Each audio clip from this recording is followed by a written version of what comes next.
ប្រឡងបាត់ដប់ឆ្នាំនឹងមិនថានរណាក៏ខំប្រឹងទាំងគេនឹងស្រស់ប្រលឹងក៏ខំប្រឹងដូចគ្នាតែឯបងវិញនោះមិនខំទេស្រស់មាសមេប្រឡងជាប់បងក៏ធ្លាក់បងធ្លាក់មែនសង្ឃឹមស្រីមិនបងតែអូនយករឿងប្រឡងបំណងសុំបែកគ្នាអូនថាបងនឹងអូនមិនសមគ្នាប្រើពាក្យលាឈប់ជួបគ្នាគ្រានេះទៅបងខូចចិត្តខ្លាំងណាស់ណាស្រពាលពឹងមិនដេចក៏ដាច់ចិត្តទៅទាំងបងសោកកាបងនឹងខិតខំរៀនបើសិនជាអូនត្រូវការតែកុំប្រើពាក្យថាលាពីបងឡើយចាប់ពីថ្ងៃនេះទៅបងសូមសន្យានឹងប្រឹងប្រែងសិក្សាមិនខ្ជិលឡើយសូមតែចិត្តងល់ល្អង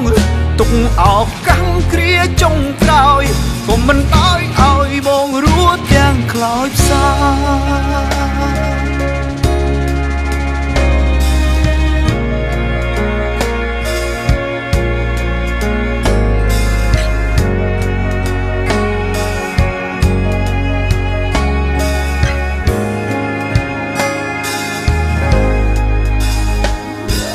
ធ្លាក់មែនសង្ឃឹមស្រីមិនបង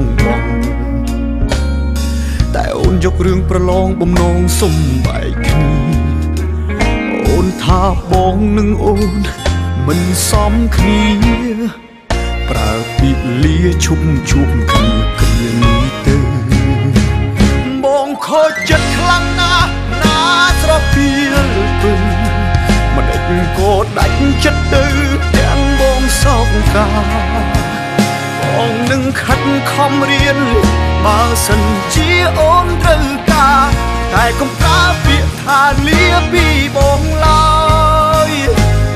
ចាប់ពីថ្ងៃនេះទៅបងសូមសន្យានឹងប្រឹងប្រែងសិក្សា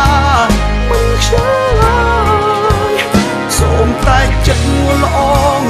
ទុកឱកាសគ្រាចុងក្រោយក៏មិនដោយឲ្យបងរួចទាំងខ្លោចផ្សា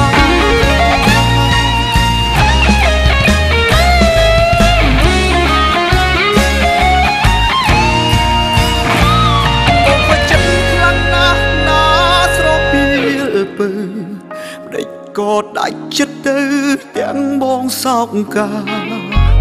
បងនឹងខិតខំរៀនបើសិនជាអូនត្រូវការតែកុំប្រើពាក្យថាលាពីបងឡើយចាប់ពីថ្ងៃនេះទៅបងសូមសន្យានឹងប្រឹងប្រែងសិក្សាមិនខ្ជិលឡើយសូមតែចិត្តងល់ល្អងទុកឱកាសគ្រាចុងក្រោយក៏មិនដោយឲ្យបងរួចទាំងខ្លោចផ្សាបងរួចទាំងខ្លោចផ្សា